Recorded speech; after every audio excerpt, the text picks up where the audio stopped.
सुमन बचपन से ही अकेली संतान थी। कोई भाई नहीं था। माता पिता ने उसे बेटे जैसा पाला, लेकिन बिना सीमाएं तय किए। हर इच्छा पूरी होती, हर गलती अनदेखी रहती। धीरे धीरे सुमन में मैं ही सब कुछ हूं वाली सोच बसती चली गई।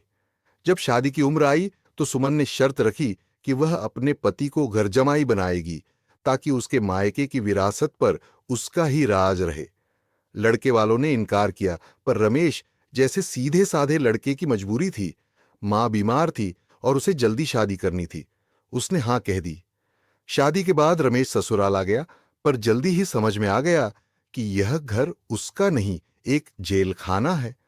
सुमन के लिए रमेश एक गुलाम से कम नहीं था। न अपनी मर्जी से कहीं जाना, न किसी से मिलना, यहां तक कि उसके अपने माता पिता से बात करने पर भी ताने सुनने पड़ते। जब मैं ही सब कुछ दे रही हूं तो और किसी की जरूरत क्यों? ये सुमन का तकिया कलाम था।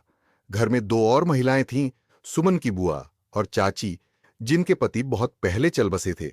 दोनों ने जिंदगी संघर्ष में काट दी थी और अब बुढ़ापे में सुमन के घर आश्रय लिया था। लेकिन सुमन के लिए वे बोझ थीं। वह रोज ताने देती, कितना खाओगी तुम दोनों? कोई काम तो होता नहीं, बस पड़ी रहती हो। उन्हें कमरे में बंद कर देना, ठीक से खाना न देना और सबके सामने अपमानित करना, यही सुमन का व्यवहार था। रमेश जब चुपचाप यह सब देखता तो उसका दिल कांप जाता।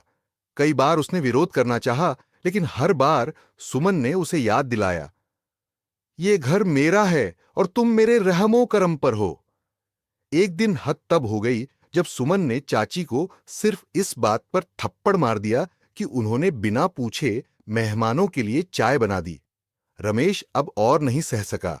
उस रात वह चाची और बुआ के पास जाकर बोला, अब बहुत हो गया, आप लोग मेरे साथ चलिए, यहां अब कोई इंसानियत नहीं बची। सुबह होते ही रमेश ने घर छोड़ दिया। वह दोनों वृद्ध महिलाओं को लेकर किराए के छोटे से घर में रहने लगा।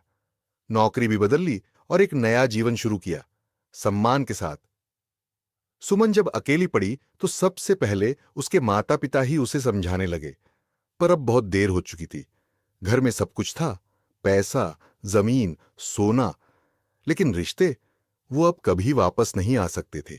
सीख, शक्ति जब अहंकार में बदल जाती है तो सबसे पहले वही इंसान टूटता है जिसके पास वो शक्ति होती है।